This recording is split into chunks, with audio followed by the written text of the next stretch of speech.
Good evening mga kapuso! First episode pa lang, marami na agad ang nahook at nabitin sa back-to-back na new offering sa GMA Prime. Trending pa ang mga serye na tinutukan kagabi. Makichika kay Nelson Canlas.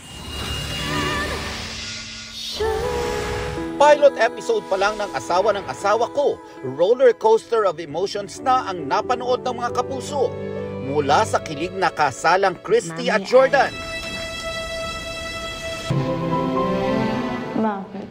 Nakakainis na sweetness at planong pang-agaw ni Shaira.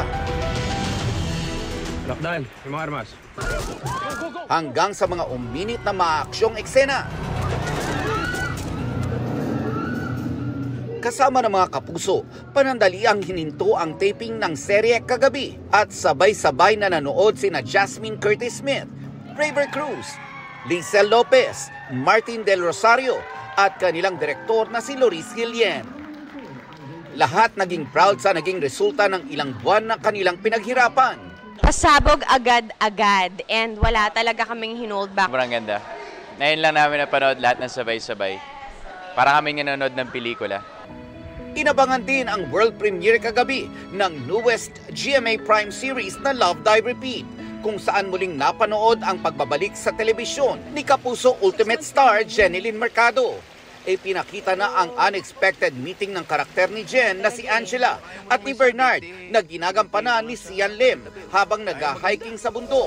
Magkaduktong ang buhay ninyong dalawa.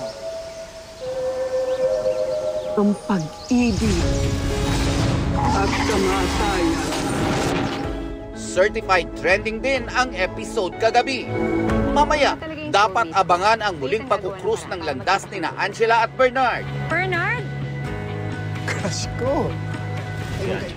Pero si Elton, played by Mike Tan, hindi basta-basta papayag na mapunta sa iba si Angela. Angas natin ha. Paano nga ba magkakatuluyan ang itinadhana sa isa't isa? Abangan yan mamaya sa Love Die Repeat pagkatapos ng Black Rider. Nelson Canlas, updated sa Showbiz Happenings.